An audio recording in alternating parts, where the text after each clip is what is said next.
Hi everyone, welcome back to my channel. আজ আমি তোমাদের সাথে শেয়ার করব আলুর স্যান্ডউইচ।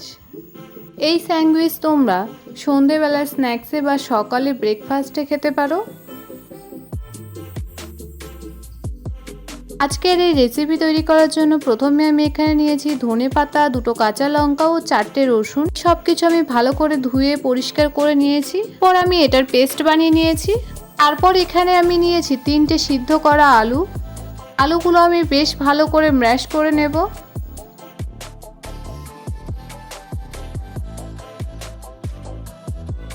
আলুগুলো এখানে আমার ভেঙে নেওয়া হয়ে গেছে। তারপর আমি এখানে নিয়েছি কাঁচা লঙ্কা কুচি ও পেঁয়াজ কুচি। এরপর আমি একটি পাত্রে দেব সামান্য পরিমাণে রিফাইন তেল। তারপর দিয়েছি গোটা জিরে। জিরেটা কিছুক্ষণ ফ্রাই হয়ে আসলে তারপর আমি এর মধ্যে অ্যাড করব পেঁয়াজ কুচি ও কাঁচা লঙ্কা কুচি। এরপর নেড়েচেড়ে বেশ কিছুক্ষণ মতো ফ্রাই করে নিচ্ছি।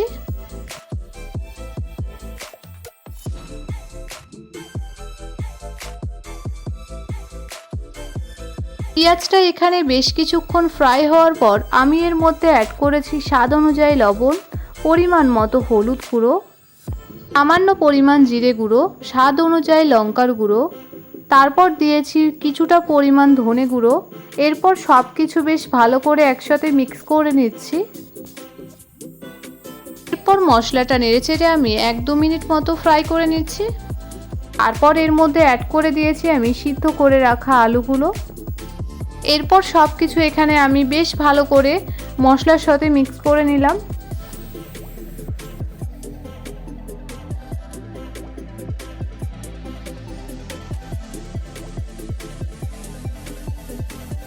এরপর এখানে আলুটা আমি বেশ কিছুক্ষণ নেড়েচেড়ে ফ্রাই করে নেব।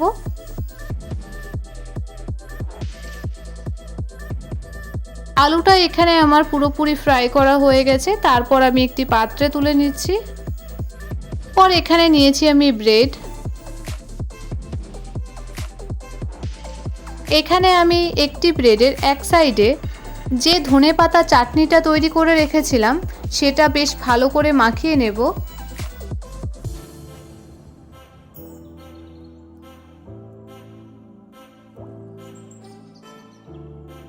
এরপর এখানে নিচ্ছি আমি আরেকটি ব্রেড।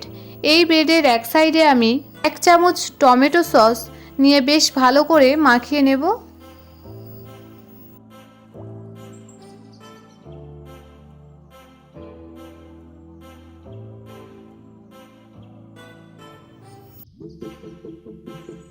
তারপর এর মধ্যে আমি যে আলুর গ্রেভিটা করে রেখেছিলাম সেটা দিয়ে দেব।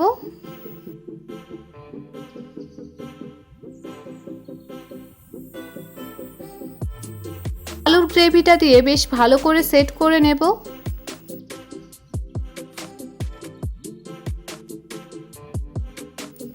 এরপর আরেকটি ব্রেড দিয়ে চাপা দিয়ে দেব। এরপর হাতের সাহায্যে আস্তে আস্তে হালকা হালকা করে চেপে দেব। ঠিক এই রকম ভাবে আমি সব স্যান্ডউইচগুলো তৈরি করে নিচ্ছি।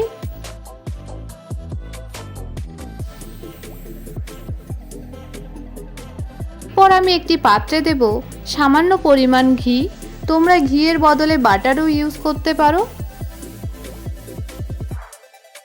এটা আমি বেশ ভালো করে ছড়িয়ে নিলাম। এরপর এর মধ্যে দিয়ে দেবো আমি তৈরি করে রাখা স্যান্ডউইচগুলো।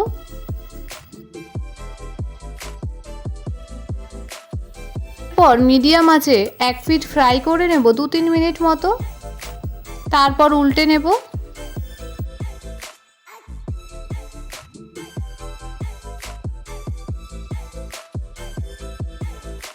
ঠিক এই রকম ভাবে আমি অপর পিঠও একই রকম ভাবে ফ্রাই করে নেব।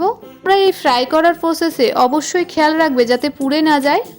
এখানে আমার সব স্যান্ডউইচগুলো তৈরি হয়ে গেছে। তারপর আমি একটি পাত্রে তুলে নিচ্ছি।